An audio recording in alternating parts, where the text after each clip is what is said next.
오늘 우리가 함께 볼 말씀은 창세기 38장 1절에서 11절까지의 말씀 되겠습니다. 창세기 38장 1절에서 11절까지의 말씀을 제가 봉독해 드리겠습니다. 그 후에 유다가 자기 형제들로부터 떠나 내려가서 아둘람 사람 히라와 가까이 하니라. 유다가 거기서 가나안 사람 수아라 하는 자의 딸을 보고 그를 데리고 동침하니 그가 임신하여 아들을 낳음에 유다가 그의 이름을 엘이라 하니라. 그가 다시 임신하여 아들을 낳고 그의 이름을 오난이라 하고 그가 또다시 아들을 낳고 그의 이름을 셀라라 하니라. 그가 셀라를 낳을 때에 유다는 거십에 있었더라. 유다가 장자 엘을 위하여 아내를 데려오니 그의 이름은 다말이더라.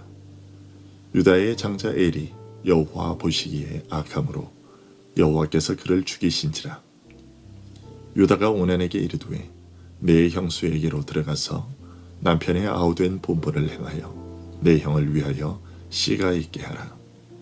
오난이 그 씨가 자기 것이 되지 않을 줄 알므로 형수에게 들어갔을 때에 그의 형에게 씨를 주지 아니하려고 땅에 설정하매 그 일이 여호와가 보시기에 악함으로 여호와께서 그도 죽이시니 유다가 그의 며느리 다말에게 이르되 수절하고 내 아버지 집에 있어 내 아들 셀라가 장성하기를 기다리라 하니 셀라도 그 형들같이 죽을까 염려함이라.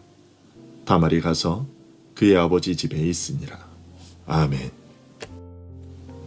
창세기 37장은 요셉이 형들의 미움을 받아 미디안 상인들에게 팔려 애굽의 바로의 친위대장인 보디발에게까지 이르게 된 기록으로 마무리됩니다. 그러면 그 다음은 이제 보디발의 집에 팔려가 요셉이 어떻게 되는가로 그 이야기가 전개되어야 할 텐데요.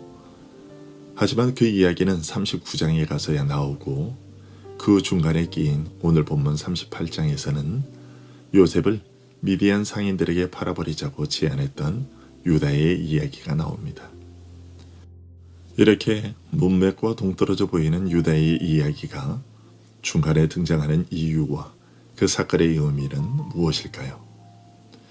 먼저 1절을 보면 그 후에 유다가 자기 형제들로부터 떠나 내려가서 라는 말로 시작되고 있는데요. 여기서 우리의 눈을 끄는 말은 형제들로부터 떠나 라는 말과 내려가서 라는 말입니다. 여러분, 형제로부터 떠나라는 말에서 어떤 분위기가 느껴지십니까? 그렇습니다. 형제들과 사이가 멀어졌다는 느낌이 듭니다. 일반적으로 사람들이 자기 형제들에게서 떨어져 나갈 때에는 관계가 틀어져서 또는 어떤 문제가 발생해서인 경우가 거의 대부분입니다. 그런 일반적인 현상들로 미루어 보았을 때 유다가 형제들로부터 떨어져 나간 것도 유다와 다른 형제들 간에 정말 함께 있고 싶지 않게 만드는 어떤 일이 있었기 때문일 겁니다. 그렇다면 그 일은 어떤 일일까요? 오늘 본문을 비롯한 성경 어디에도 그 명확한 이유는 나와 있지 않습니다. 다만 미루어 짐작해 볼 수 있는 힌트는 그 후에라는 말입니다. 그 후에라는 것은 요셉이 미디안 상인들에게 팔려 보디발의 종으로 넘겨진 사건을 말합니다. 정확한 이유가 무엇인지는 모르지만 유다가 형제들을 떠난 것은 그 후에라는 말을 통해 볼 때 동생 요셉을 팔아넘긴 일로 형제들과 어떤 문제가 발생했거나 그 일로 말미암아 서로 간에 불편한 사이가 되어버렸기 때문일 것으로 여겨집니다. 아마도 유다는 동생을 상인들에게 팔아넘기는 일에 앞장섰던 자이기에 그 일로 인해 정신적, 심리적 상태가 점점 피폐해져 갔을 겁니다. 자꾸만 그 일이 떠올라 다른 일에 집중할 수 없는 상태가 되었을 겁니다. 1절에 내려가서 라는 말이 보여주는 것이 바로 그런 것이죠. 이 내려가서 라는 말은 1차적으로는 유다가 삶의 본거지인 헤브론을 떠나 다른 곳으로 옮겨간 물리적 이동을 의미하지만 동시에 이 말에는 그의 삶의 형편이나 모양새가 좋지 않은 방향으로 내리막길을 걷고 있었던 것을 의미하는 것이기도 합니다. 여러분, 죄악이 그런 것입니다. 사람이 은밀하게 악한 일을 저지르고 나면 그 일 때문에 다른 사람이 볼 때 저 사람 좀 이상해졌다라는 말을 들을 정도로 변해갑니다. 여러분, 죄는 그렇게 삶을 망가뜨립니다. 정상적인 사고를 할 수 없게 만들고 다른 사람들과의 관계를 망치고 무엇보다 내 영혼을 서서히 무너뜨리고 맙니다. 인생을 내리막길로 곤두박질치게 만들어버리지요. 아무도 모를지라도 그것이 계속해서 내 양심을 찌르고 괴롭혀서 정상적인 삶에 집중할 수 없게 만듭니다. 특히나 자신이 저지른 은밀한 죄를 자꾸만 떠올리게 만드는 것으로부터 떠나고자 하는 생각을 갖게 만들지요. 하지만 우리가 저지른 죄악들이 머릿속에서 사라지지 않고 자꾸만 떠오르는 것은 하나님의 은혜이며 그것이 하나님께서 이 세상을 유지해가는 일반 법칙입니다. 특별히 당신의 백성인 성도들에게는 더욱 그렇게 하십니다. 하나님은 당신의 백성이 죄를 저질렀을 때 계속해서 당신의 말씀으로 죄를 들추어내십니다.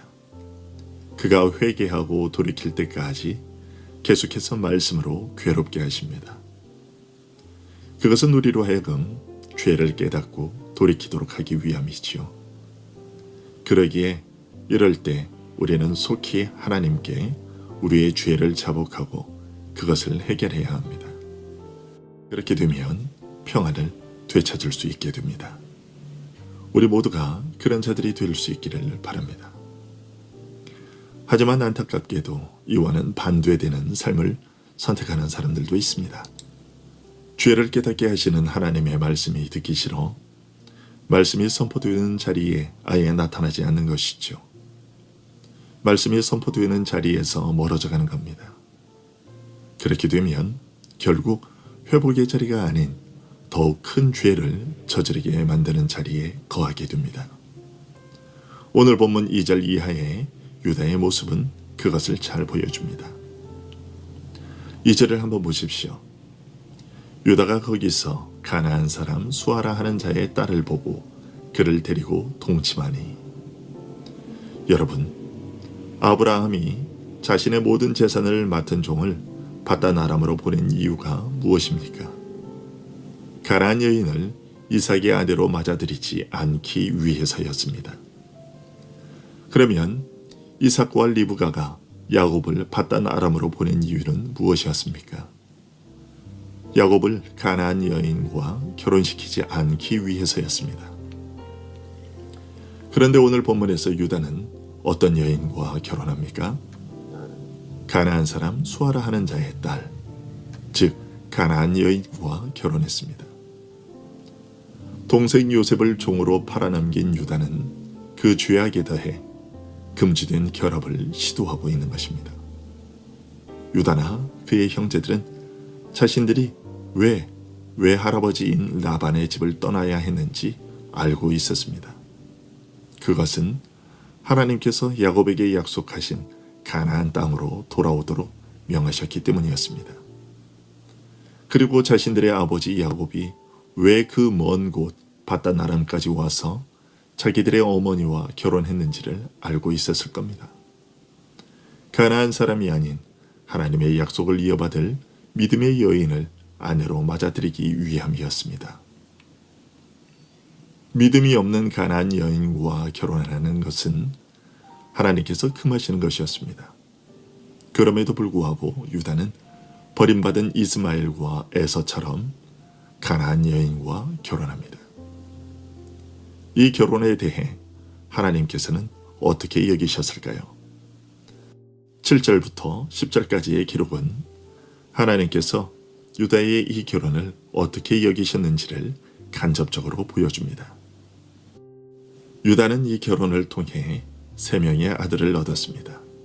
첫째는 엘, 둘째는 오난, 셋째는 셀라였습니다. 그런데 첫째 아들 엘은 결혼한 후 얼마 지나지 않아 죽었습니다. 그 이유를 7절은 이렇게 설명하고 있습니다. 유다의 장자 엘이 여호와 보시기에 악함으로 여호와께서 그를 죽이신지라. 엘이 어떤 악을 행했는지는 설명이 되어 있지 않지만 하나님께서 보시기에 결코 살려두지 못할 악을 지속적으로 범하는 자였던 것이죠. 이렇게 첫째 아들이 죽고 난 후 유다는 고대 근동의 관습법에 따라 둘째 아들 오난으로 하여금 형수를 취하여 형의 대를 잇도록 했습니다. 하지만 오난은 자신이 형수를 통해 자식을 낳아도 자신의 자식이 아닌 형님의 자식이 될 뿐이라는 사실이 싫어 땅에다 설정했습니다. 10절은 이런 오난의 행동에 대해 하나님께서 어떻게 판단하셨는지 이렇게 설명하고 있습니다. 그 일이 여호와 보시기에 악함으로 여호와께서 그도 죽이시니. 여러분, 하나의 악한 죄가 연쇄적으로 얼마나 큰 죄악으로 우리를 이끄는지, 그리고 그 일이 결국 우리에게 어떤 아픔과 고통을 안겨주는지를 보십시오.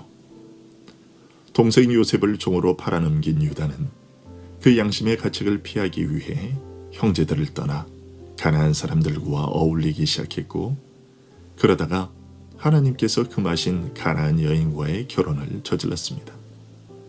그리고 그렇게 낳은 자식들은 아마도 그 어머니의 영향을 받아 가나안의 악한 풍습에 물든 자로 성장했고, 그들이 갖고 있던 죄의 습성들이 얼마나 악한 것들이었는지 하나님께서 젊은 나이에 그들의 목숨을 빼앗아 가실 정도의 악한 자들이었던 것이죠. 여러분, 회개의 기회를 피해 도망하는 것이 얼마나 위험한 일인지를 보십시오. 죄의 결과를 피해서 도망간다고 해서 그 책임이 사라지지 않습니다. 우리는 연약해서 죄를 짓습니다. 그때에 하나님께서는 우리의 양심을 자극하시고 특별히 그의 말씀으로 우리의 잘못된 부분들을 지적하십니다.